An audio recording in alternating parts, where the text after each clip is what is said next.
Hey basketball players and basketball coaches, today I'm going to talk to you about defensive stance and why it's so important, and by doing these tips and incorporating them into your defensive stance, you're going to become a much faster defensive player and you're going to be able to shut down way more players on the defensive side. So let's get down to it.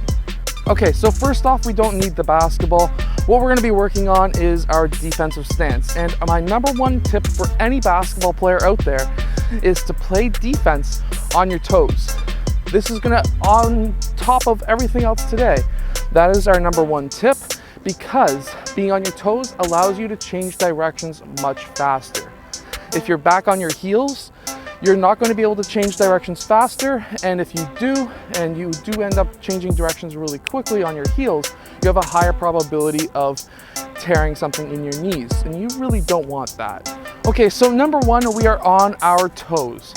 Next, we need to have our knees bent. Now, for every player, basically everyone has a different level of how much they are comfortable on bending their knees, but the lower your shoulders are versus the shoulders of your opponent, the better off you're going to be. So if you can get your shoulders below theirs, generally speaking, you're going to be much faster than them. So we're going to get down low. Now myself, I only bend my knees this far because I've had 2 knee surgeries and my legs aren't as strong as they used to be, but I used to be able to get down quite far because that's going to allow me to stay quicker than my opponent. Now that does give me an idea for a future video on how to play defense after having knee injuries, but that's going to be in a future video, not today. Okay, so we're on our toes, we're down, we want to have our palms facing up.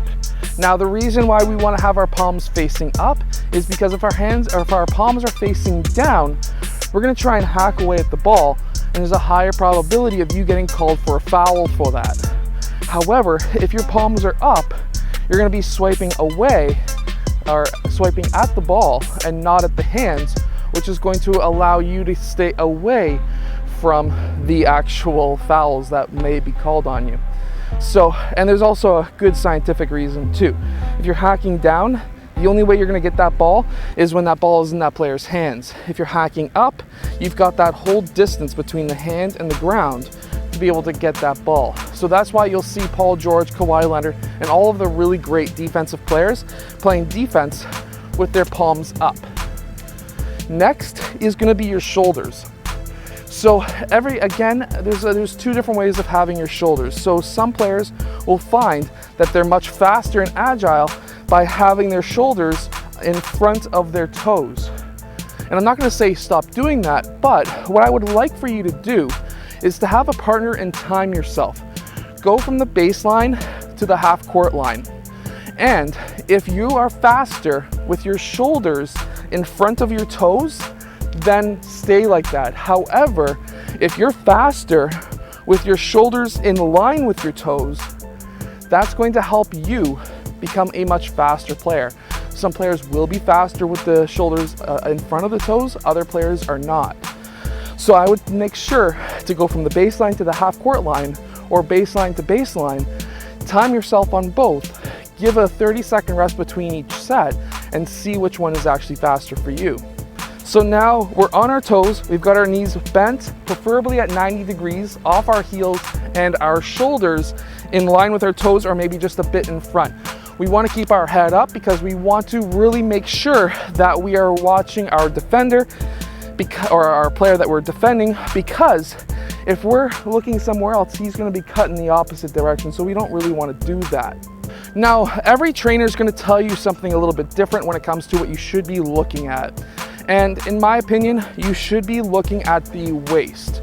Now, the reason why you want to be looking at the waist is because in your peripheral vision, you should be able to see the legs as well as the upper body and sometimes even the head and the eyes. And you really want to see the eyes and what the eyes are doing too. So you want to give yourself a good amount of space to be able to look at their midsection and see their whole body. However, if you're playing them up tight and you're playing basically right in their grill, what you want to do is to watch their eyes. Their eyes can be deceiving. However, if you're playing up close, that's going to be the best option for you, because if we're too close, you're not going to have any peripheral when it comes to their midsection. So keep that in mind. Many coaches will say just watch their eyes only, watch their feet. I wouldn't watch their feet because their feet can be really deceiving. If you're at distance, maybe 3 feet or more away, you want to watch their midsection. If you're right on them in their grill, less than a foot away, you want to watch their face. Now, let's say you're playing help defense on the far weak side. So you've got a player way out on the wing, and you've got a player where you are, the camera, right now with the ball. And you basically are told, hey, play help defense, but what really is help defense? And what should be the defensive stance for help defense? Now, first off, help defense is where your player's on the opposite side of the court as the ball, but you are on man-to-man defense. You're gonna be near or inside the key depending on your league. Now, the reason why you wanna be playing help defense is if you, let's say where you are right now, the camera drives towards the basket, you should be able to take that charge, get in front of that player and get there in time to take that charge. Now, when that happens, you want the next up player to cover down or to cover both of those players, because now there's going to be 2 players open for 3-point shots possibly. However, the player who was originally guarding the ball handler who was driving towards the rim, he should be sagging off towards the baseline, in my opinion, because especially if my player starts cutting baseline, because now that pass is going to go over to the baseline cutter. This player who was originally guarding this player I'm helping out on should be able to get down there and take a charge himself. This is all about team defense, but what should be the stance? The stance should be the same as if you were playing on ball defense. So you shouldn't be just standing here on help defense, having your hands out being like, okay, I'm guarding both players. No, because this is not a quick enough stance. You're not going to be able to react fast enough to get there and take that charge. So you need to stay low, you need to stay ready, and you need to be able to see both players. So you might need to play pretty deep into the key to be able to see both players. Now, I know there's a few players who do play way up here, and if you're playing help defense too far away from the baseline, especially at the high school or higher level, that player is going to cut baseline, especially when you're not watching him, and he's going to get an alley-oop slam dunk, and that just does not look good on your team or you. So you want to stay close to that block, being able to defend or watch both players. And we've all been told the pistols, so you can see each player. You can do that. Watch each player, and then at this time, you're playing help defense.